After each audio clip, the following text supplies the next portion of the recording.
Okay, great. My guest here today, thank you for coming, Derick Roselli. Hey, bud. Thanks for having me. Yeah, thanks for coming to the Golden Calm podcast. The invite. Are you kidding? Yeah, good to see you. We've been trying to get this going for a minute. Yeah, a minute. It's been a while. Maybe 3-6 months, something like that. But yeah, we've been busy. Yeah. So a little introduction. Well, first of all, you might not remember when we met, but I remember when I met you because I was walking on.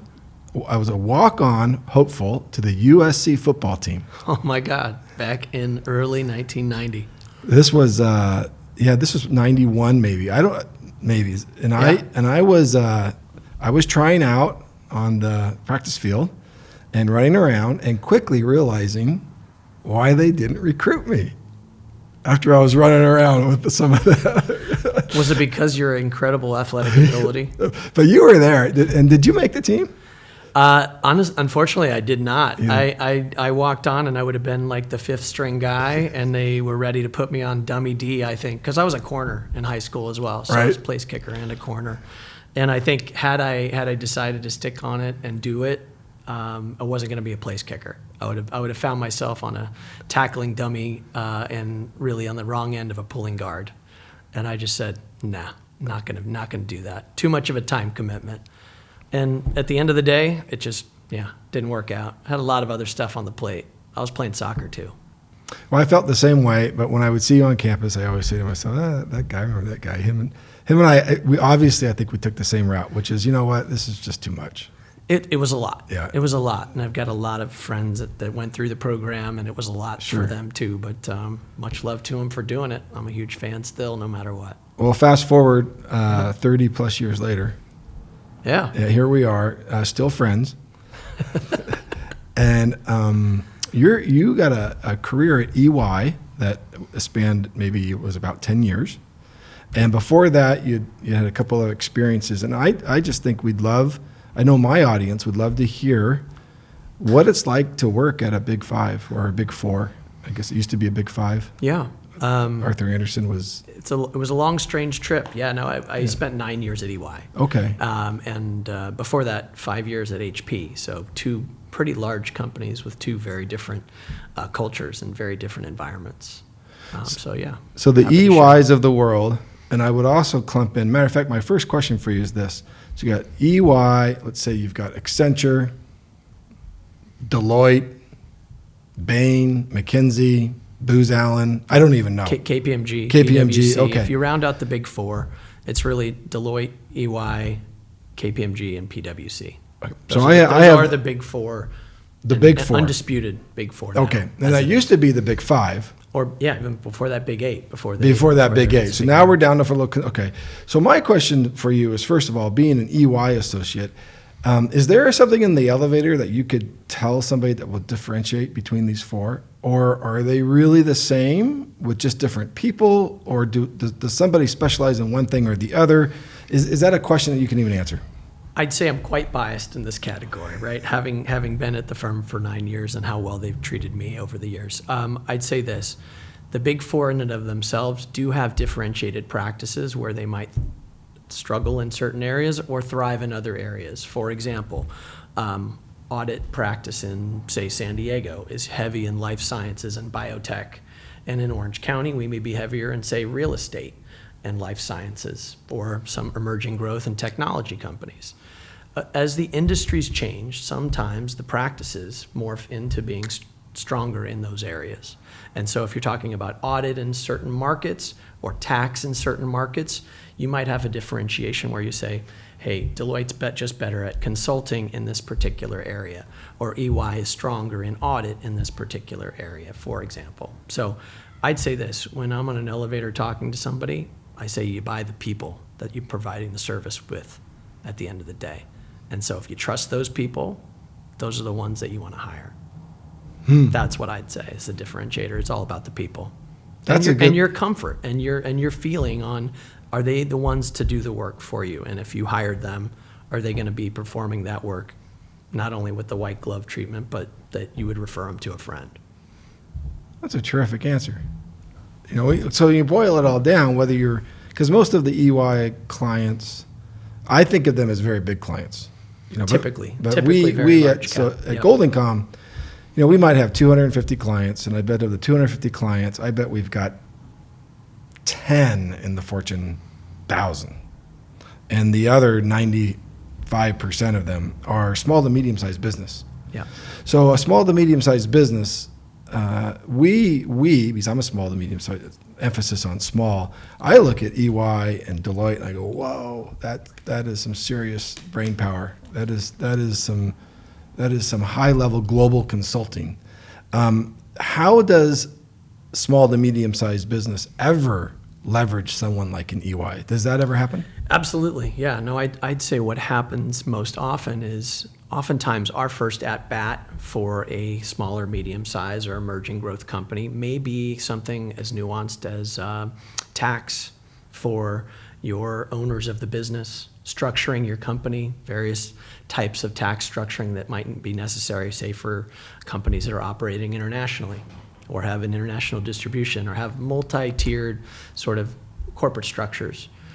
Tax is a lot of times our leading edge service for a large Big Four doing business with a company that's less large, for example.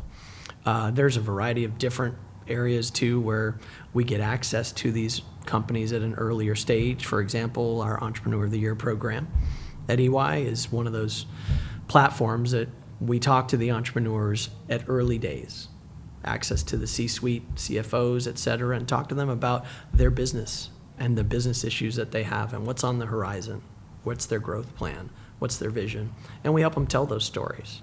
And so that's one of the other charges I really got out of that Entrepreneur of the Year program is getting access to those executives before their company's a household name.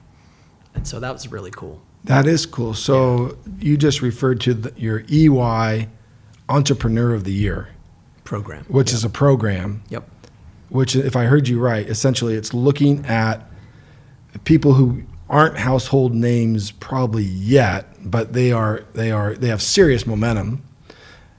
And you guys look at that as, hey, as you guys get ready to go global, you have a whole slew of things you can't even imagine. You might consider hiring us. Yeah. No, it's early access, but it's also a long game, right? A marathon, if you will, where we're talking to them at stages where they might be in fundraising, where they might need to do a strategic acquisition of some kind, where they might look at shedding a business unit. And sometimes it's a company that's of medium scale that has to go through some changes in order for them to grow or get to that next level. So it's not always just your startups and your founders that we're talking to in the program. Sometimes it's a company that's had a resurgence. For example, Chipotle ended up winning 2 years ago because of what they were able to do and getting through the problems that they had in restructuring their business, and now they're on every other corner, right?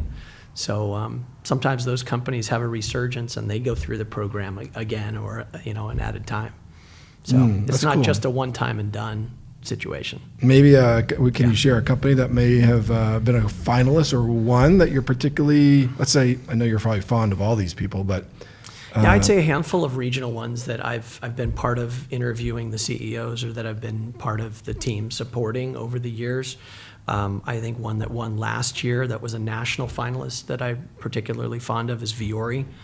Joe Kudla of Vuori and his team was recognized, and hard to argue that company is not just a rocket ship in growth.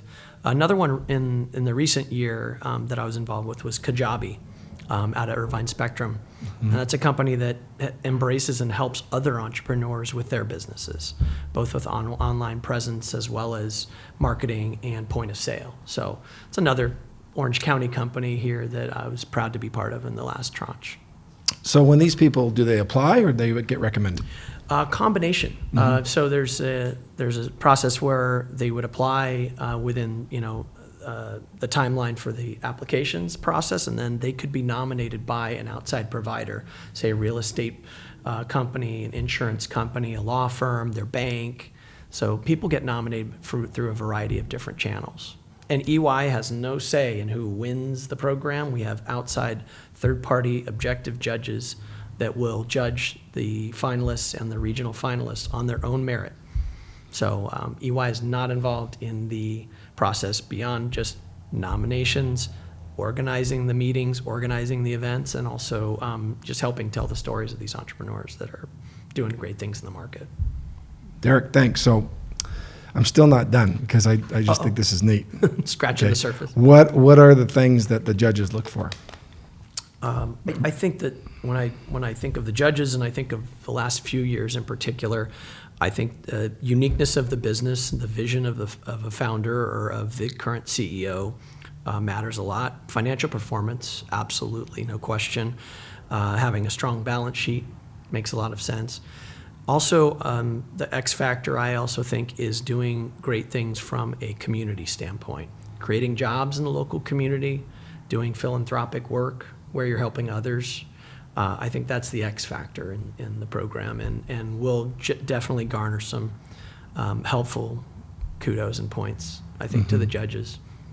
So those folks that are doing that community work, I imagine that coincides with a strong culture, would be my guess. Yeah, no, I think if you've got that strong cultural understanding and of doing good and doing better for others, you get involved in charities, you get involved in volunteer work, I think that all adds to the story. And it's not forced, right? If you just have people that already have that in their DNA, then they're going to share that with others, and then they're going to bring others along to help. I think of programs like, the United Way and others here in Orange County that are a larger platform that people have the ability to not only give, but also donate their time and mentor, say, high school students going into industry or college students looking for their first job. So I think that those investments in time, not just money, I think goes a long way. That's great. Yeah. All right, so shifting gears a little. Usually when I look at titles and I look at previous titles, for instance, I looked at yours, Know You, and it says like revenue, growth, has these very fun words to talk about. So I like revenue, I like growth, I like business development. Do you have a philosophy that either EY subscribes to that you can share, or do you have a personal philosophy on how does somebody help companies grow? What is the philosophy that you have in sense of growth? Interesting question. I'm going to answer it in the non-EY context. I'm going to start with sort of my own personal Perfect. DNA of being a salesperson, really, at the end of the day, but a salesperson that helps others also understand what it takes to be a salesperson. So I like a little bit of curriculum and training and a baseline understanding of what it takes to become memorable, what it takes to be somebody that can be a friend, but also somebody that is there for business, right? So there's that fine line that you have to walk on, consistently following up, asking good probing questions, listening and taking notes, following up and reinforcing what you'd heard and what maybe the business issue at the table is. I think some of that goes into reading the room as well, right? Because not everybody that you meet with is going to be a potential buyer of your services. And so understanding the buying process versus, say, that's the person that can make the buying decision, it for me has always been, what's the process? Is there a procurement process? Is it a RFP process? Is it a one-on-one decision? Who makes the call? When is the timeline for the next decision-making criteria? What is it based on? Is it pure costs? If it is, then sometimes, there may not be a fit there. Because if they don't see the value in the service, then I think that there's an issue there at the table stakes, right? If we haven't understood what the problem is, understood what the business issues are, then we're just kind of shooting at it, trying to go with a shotgun approach. I'm much more surgical and I'd say more strategic and more of a sniper in my approach historically, and that seemed to work for me in my sales career. And what I like to do also is teach others, right? I like to tell, and engage in dialogue and not just monologue, and engage and let my knowledge seep into letting the others know how to farm, fish, and hunt for themselves. And for me, that's important, is to not only kind of teach the team some of the techniques that I've learned over my sales career, but also have them be comfortable in their own skin. Not everybody's going to be a good business developer, a great revenue growth executive, as it may be. But what my job was in this last tranche was really helping channel the ones that are market facing, that have the chops to be out there and at the industry events and being the brand ambassador of the company. And so I like channeling the talent that is there to be able to be the legacy of the company going forward. And to be honest, revenue is always going to be part of the responsibility of those executives. Client service, they might have to work 2,200 hours a year in client service to bill and hit their milestones for improvements and promotions. But at the end of the day, a lot of those folks are going to be tasked with bringing revenue in. And what the charges that I got over this last series of years is helping those executives be better marketers, helping them be better brand ambassadors for themselves and also for the firm. So I think that getting more folks to participate at the end of the day is the philosophy. So when you're working at EY on top of doing this entrepreneur, which sounds like a sliver of what you were doing over there, did I hear this right? Are you an overlay to multiple offices? So you don't belong to one office. Most people belong to one office. Yeah, no. When I started at EY in 2014, I was covering the West Coast for the forensics and compliance practice, and so I was quite often in LA or San Francisco markets because that's where those businesses were more centralized with regards to not only service and support, but also where the clients were located. And so my first 6 years, I was on a plane just about every other week up to San Francisco and Bay Area and even a little bit of Seattle and Portland for clients. But in the last 3 years, I've been focused primarily on Orange County, San Diego, and Arizona markets. And so that's been refreshing, not only for my travel schedule, plus I had daughters that were just moving on to college, so I was able to stick around for their events and meets and dance and stuff like that. So almost in a coaching role. It was a combination. Yeah. I'd work really closely with the office managing partners on their go-to-market strategies and what teams that they had enabled and decided were going to be our sort of go-to-market teams. We'd look at strategic accounts that we weren't already engaged in or didn't have relationships in, and then we would tactically go after those. We'd also look at the accounts where we maybe had 1 or 2 service lines penetrated in order to try and grow those accounts. And so it was tactical, strategic, but also really market specific, if that helps. It helps a lot. Yeah. All the stories you're telling are things that myself included and our clients all strive to get better at. Cool. So, I mean, that's if it helps, great. That's well, it helps because the name of the game. Without growth in revenue, there's no more. You have to have growth in revenue. So if you're not growing, you're probably dying. Yeah. No, you have to figure out ways to grow. You have to figure. Yeah, that's for sure. It's not always in the playbook. Did you have training at EY for that, or was it before EY? You sound very trained. I mean, now you're training, but before you sound very trained. I'd say this. I'd been in a sales capacity since 1994. And I learned a lot early in my career through Dale Carnegie sales training programs and spin selling and those type of things. And even Miller Heiman strategic selling was one of the programs that EY had put a large amount of our executives through. So they continue to reinforce being educated about the sales process, aligning with the customer strategically so that it's a win-win and a we all win situation. Right. I remember the spin selling courses and also kind of the challenger sale course. I don't know if it morphed after that. Yeah. No, I'd say I got a lot early in my career out of the Dale Carnegie courses as well, because it really enabled, you to kind of go in with the philosophy of listening and asking good questions. And I started that really early in my career. And I'd say I still do that now, because I don't ask a yes or no question typically. It's more of a, can you tell me about this? And letting the client or the prospect or my kids expand on, hey, what was the thing you liked most about your day today? Like, ask a question though, so that you're not going to get a, hey, how was your day? And you get a yes or no or a fine response, right? You got to ask the question differently. So a lot of that was sort of trained early, but they're not all in sales environments either, I guess is what I'm saying. Sure. So because we're contemporaries, we not only went to school 30 years ago with each other, but now we have kids that are about the same rocket launch. Yeah. They're in university. Both, I've got 2 in university and 1 more next year. And I'll tell you right now, the big topic in my university friends' kids is this internship positions. Are you just?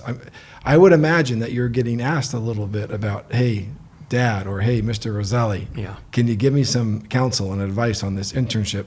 What advice are you giving these days about these kids that are looking for internships?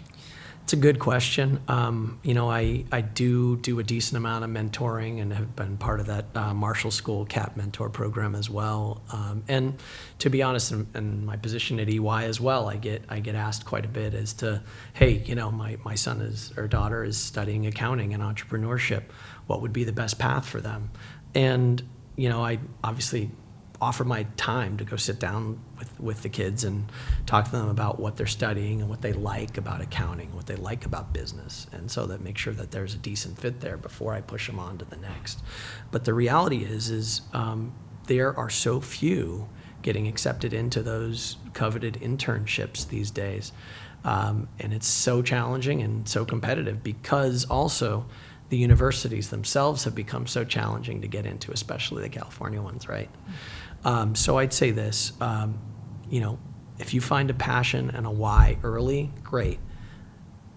Be okay with changing that at some point too, because if you're studying certain things in school, sometimes you'll pivot, sometimes you'll change majors, sometimes you'll try something one summer and not like it at all. And so don't be afraid to shapeshift into something different. So be flexible, learn while you're there, show up, be there physically, because if the opportunity is okay for you to be there physically, take those opportunities to get the face time with those executives. Because if you're there and you're present, you get more assignments, you learn more. Either it's through your peer group learning or through, the folks that are the executives within those companies that you're learning from. Spend the time to learn more about them personally, not just superficially on what they do from a business standpoint. So that's a handful of advice points I would give to folks going into the working world is to that be memorable. Look, this is a person. It's a person within the business. You should really know them on a personal level. So. Well, it's well done, because if you're just tuning into the podcast right now, you might want to rewind it 15 minutes ago where you said, hey, be a friend, be memorable, but remember it's a business. So you didn't say this, get there on time, show up, physically, mentally, follow up, take notes. These are a lot of things that I hope are being taught. Yeah. I hope they're being taught. Because I hope. I hope they're being taught more. Things like public speaking, things like balancing a checkbook, things like voting. Those are all things that absolutely need to be more emphasized, I think, in our early kids curriculum. Oh, great. Well, since we're close by, maybe you and I could kick around maybe some boot camp ideas on maybe helping some young people out. Yeah. Because I can tell you got a passion for it. I'd be happy to. Yeah. I'd be happy to. I enjoy it, and coached kids soccer until my kids graduated to sports. I couldn't coach anymore, dancing and diving respectively, but I still get a kick out of it, and I still coach and manage my adult soccer teams. So it's still fun. Well, Derick, I am very thankful you spent time with me today. I'm happy to come in and talk anytime. I think you and I, not only just fast friends, but old friends, and happy to share, and look forward to putting together a boot camp with you. I think that'd be awesome. Well, thanks, Derick. Yeah. Okay. Thanks, man. I'll do it. All right. Appreciate it. Yeah, you bet. Yeah.